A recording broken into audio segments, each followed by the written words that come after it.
नमस्कार विद्यार्थी मित्रांनो, आपणा सर्वांचे घे भरारी या चॅनलच्या माध्यमातून मी स्वागत करतो. इयत्ता 5वी नवोदय शिष्यवृत्ती, इयत्ता 8वी नवोदय शिष्यवृत्ती परीक्षेच्या तयारीसाठी तसेच विविध स्पर्धा परीक्षेच्या तयारीसाठी या चॅनलला सबस्क्राईब करा. चला तर मग आजच्या व्हिडिओला सुरुवात करूया. प्रकरण दुसरे, पूर्ण संख्यांवरील 4 मूलभूत क्रिया. यामधील आज आपण स्वाध्याय 2.5 यामधील सर्व प्रश्न स्पष्टीकरणासह पाहणार आहोत. चला तर पाहूया प्रश्न पहिला. पहिल्या 4 विषम संख्यांची सरासरी किती? तर या ठिकाणी विद्यार्थी मित्रांनो आपल्याला सरासरी या ठिकाणी काढायची आहे. तर विद्यार्थी मित्रांनो या ठिकाणी सरासरी म्हणजे काय हे आपल्याला अगोदर माहित असणे गरजेचे आहे. तर दिलेल्या घटक संख्येच्या बेरजेला जर आपण दिलेल्या एकूण संख्येने जर भागलं तर त्या ठिकाणी येणारे जे उत्तर असतं ते असतं सरासरी. तर त्यासाठी सूत्र आहे सरासरी बरोबर दिलेल्या घटक संख्यांची बेरीज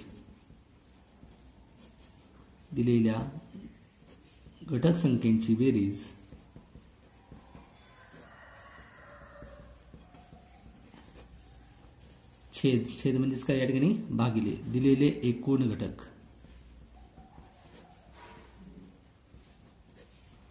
या सूत्राच्या सहाय्याने आपण सरासरी काढू शकतो आणि सरासरीला दुसरं नाव आहे विद्यार्थी मित्रांनो मध्यमान. तर काही वेळेस तुम्हाला सरासरी ऐवजी त्या ठिकाणी मध्यमान हा देखील शब्द त्या ठिकाणी वापरला जातो. तर या ठिकाणी बघा पहिल्या 4 विषम संख्यांची आपल्याला सरासरी काढायची. तर पहिल्या 4 विषम संख्या कोणकोणत्या आहेत ते आपल्याला माहित असणे गरजेचे आहे. तर या ठिकाणी बघा पहिली विषम संख्या आहे 1, त्यानंतर 3, त्यानंतर 5 आणि त्यानंतर 7. या 4 विषम संख्यांची आपल्याला काढायची सरासरी. छेदस्थानी एकूण संख्या किती घेतली बघा आपण 1, 2, 3, 4 संख्या घेतली म्हणून भागिले या ठिकाणी करायचे 4. तर या अंशस्थानी ज्या संख्या आहेत त्यांच्या या ठिकाणी आपण बेरीज करूया. 7 आणि 5 12, 12 आणि 3 15, 15 आणि 1 16, 16/4. तर या ठिकाणी छेद जो 4 आहे त्या छेदाने आपला अंशाला भाग घालवायचा आहे. 4 1 4, 4 4 16. तर या ठिकाणी 4 ही पहिल्या 4 विषम संख्येची काय असणार आहे सरासरी असणार आहे. याचं उत्तर असेल पर्याय क्रमांक 2 4. यानंतर पाहूया प्रश्न दुसरा. 10 19 21 22 आणि 28 या संख्यांची सरासरी किती? तर या ठिकाणी आपल्याला बघा 1 2 3 4 आणि 5. तर या ठिकाणी 5 संख्या दिलेल्या आहेत. तर त्या 5 संख्यांची आपल्याला सरासरी काढायची.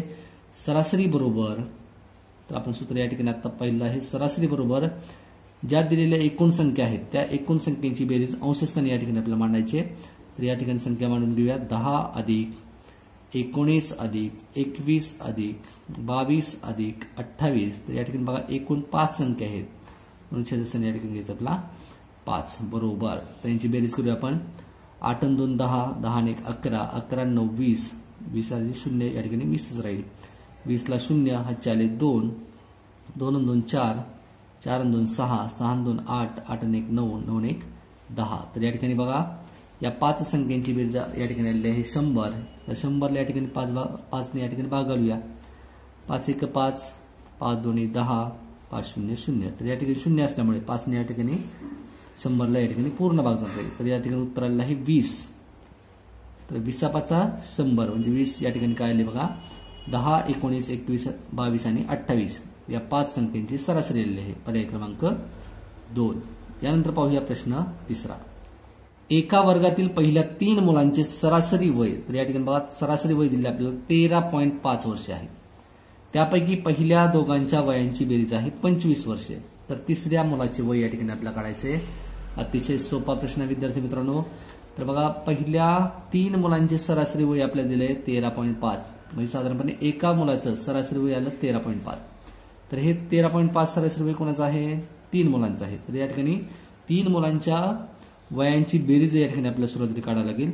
तर 3 मुलांच्या वयांची बेरीज 3 मुलांच्या वयाची बेरीज या ठिकाणी आपण काढूया.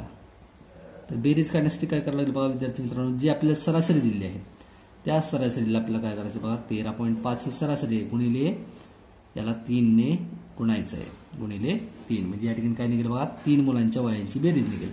गुणाकार करूया आपण.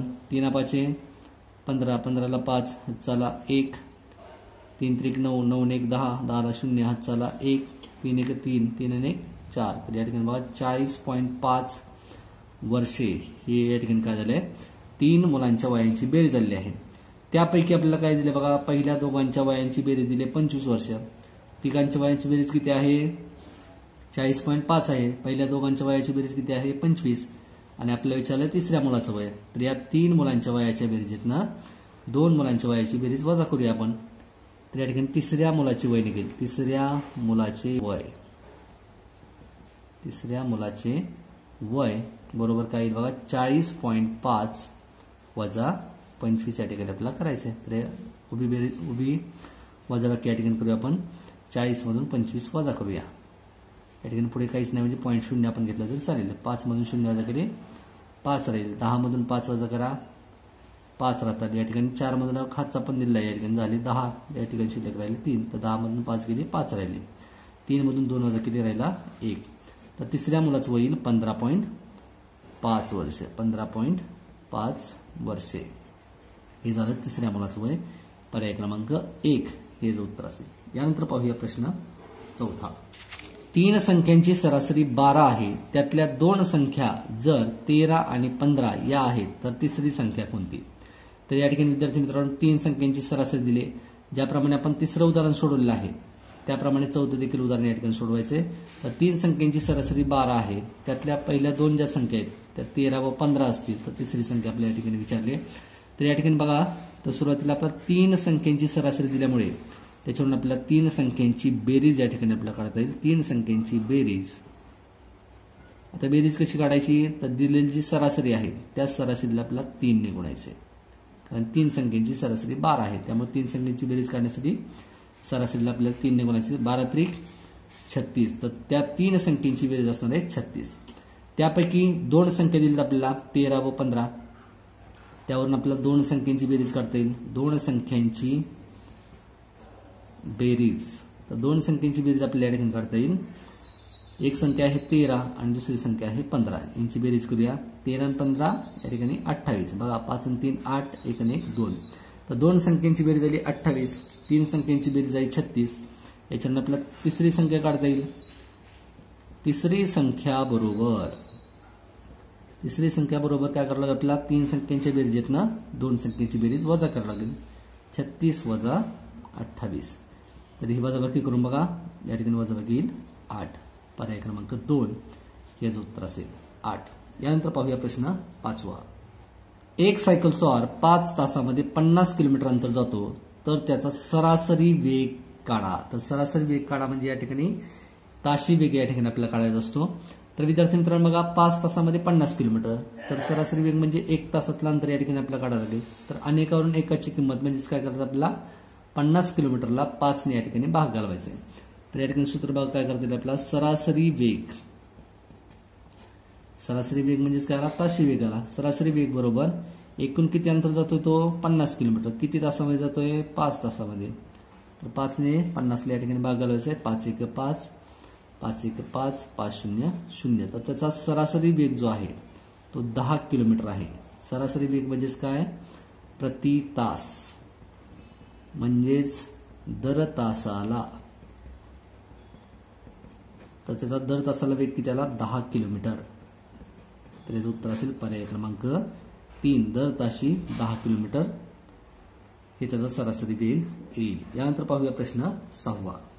3 संख्यांची सरासरी 8 आहे. त्यापैकी पहिल्या 2 संख्या 5 आणि 12 असतील तर तिसरी संख्या किती.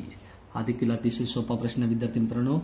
ज्याप्रमाणे आपण तिसरा आणि चौथा प्रश्न सोडवलाय त्याप्रमाणे 6वा देखील प्रश्न सोडवायचा आहे. तर 3 संख्यांची सरासरी 8 दिली. याच्यावरून आपल्याला 3 संख्यांची बेरीज काढता येईल. तर या ठिकाणी 3 संख्यांची बेरीज आपण सुरुवातीला काढूया. 3 संख्यांची बेरीज कशी काढायची विद्यार्थी मित्रांनो माहिती आहे ना. तर जी सरासरी दिली आहे ती सरासरीला आपल्याला 3 ने या ठिकाणी गुणायचे. 3 नेच का गुणायचंय कारण 3 संख्यांची आपण या ठिकाणी बेरीज काढतोय आणि या ठिकाणी 3 संख्यांची सरासरी दिलेली आहे. तर गुणाकार करूया. 8 त्रिक 24. तर या ठिकाणी 3 संख्यांची बेरीज झाली 24 आणि या ठिकाणी आपल्याला 2 संख्या दिल्या आहेत त्यावरून आपण 2 संख्येची बेरीज काढूया. 2 संख्यांची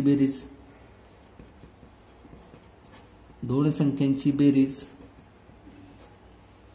बरोबर एक संख्या दिली 5 दुसरी संख्या दिली 12. 2 संख्येची बेरीज करा. 12 आणि 5 17. तर या ठिकाणी 2 संख्येची बेरीज 17 आहे. 3 संख्येची बेरीज आहे 24. यावरून आपल्याला तिसरी संख्या काढता येईल. तिसरी संख्या बरोबर तीन संख्यांची बेरीज आहेत ना, 2 संख्येची बेरीज वजा करूया. 24 मधून 17 वजा करा. 17 आणि 7 24. तर जर आपण ही वजाबाकी केली तर उत्तर येईल 7. म्हणजेच पर्याय क्रमांक 2 7 हे याचं उत्तर असणार आहे. यानंतर पाहूया प्रश्न 7वा. 3 पोत्यांच्या वजनाची सरासरी 98.5 किलोग्राम आहे. त्यातील 2 पोत्यांच्या वजनांची बेरीज 196 किलोग्राम असल्यास तिसऱ्याचं वजन काढा. हा देखील प्रश्न ज्याप्रमाणे आपण 6वा प्रश्न सोडवला आहे त्याप्रमाणे सोडवायचा आहे. तर 3 पोत्यांच्या वजनाची सरासरी दिली, त्यावरून आपल्याला 3 पोत्यांचं वजन काढता येईल.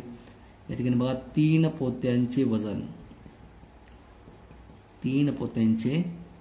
वजन बरोबर सरासरी दिली 98.5 आणि हे सरासरी आहे 3 पोत्यांची म्हणून गुणिले या ठिकाणी 3 करायचे. जर आडवा गुणाकार येत असेल तर आडवा गुणाकार करा किंवा उभा गुणाकार करायचा असेल तर उभा गुणाकार देखील तुम्ही या ठिकाणी करू शकता. 3 5 15 ला 5 हातचाला 1, 3 8 24, 24 आणि 1 25 ला 5 हातचाले 2, 3 9 27, 27 आणि 2 29 या ठिकाणी येईल पॉईंट. तर 3 पोत्यांचं वजन आलेलं आहे 295.5 किलोग्रॅम. हे झालं 3 पोत्यांचं वजन. या ठिकाणी आपल्याला 2 पोत्यांचं वजन दिलं आहे. 2 पोत्यांचे वजन दिले आपल्याला या ठिकाणी बघा विद्यार्थी मित्रांनो 196 किलोग्रॅम. तर तिसऱ्या पोत्याचं वजन आपल्याला काढायचं. तर तिसऱ्या पोत्याचे वजन बरोबर काय करायला आपल्याला 295.5 मधून आपल्याला 196 या ठिकाणी वजा करायला. म्हणजे 3 पोत्यांचं वजन आहे, त्या 3 पोत्याच्या वजनातून 2 पोत्याचं वजन या ठिकाणी वजा करूया. तर बघा 295.5 वजा 196 या ठिकाणी पॉईंट नाही आहे, म्हणजे या ठिकाणी पॉईंट घेऊया आपण. पॉईंटच्या पुढे 0 घेतला. 5 मधून 0 वजा केले 5 राहिले. पॉईंटला पॉईंट घेतला. या ठिकाणी 5 मधून 6 वजा होणार नाहीत. 9 कडून हातचं घेऊया. या ठिकाणी शिल्लक राहिले 8. या ठिकाणी झाले 15. 15तनं 6 वजा केले राहिले 9. 8 मधून 9 वजा होणार नाहीत. 2 कडून हातचं घेऊया. शिल्लक राहिले 1. या ठिकाणी झाले 18. 18तनं 9 वजा केले राहिले 9. 1 मधून 1 गेले 0. तर या ठिकाणी तिसऱ्या पोत्याचं वजन आणलं आहे 99.5 किलोग्रॅम. पर्याय क्रमांक या ठिकाणी बघा पर्याय क्रमांक 4 99.5 किलोग्रॅम. तर अशा प्रकारे आज आपण 2.5 हा स्वाध्याय या ठिकाणी स्पष्टीकरणासह सोडवलेला आहे. जर तुम्हाला हा व्हिडिओ आवडला असेल तर जरूर लाईक करा, शेअर करा आणि घे बरारी या चॅनलला सबस्क्राईब करा. धन्यवाद.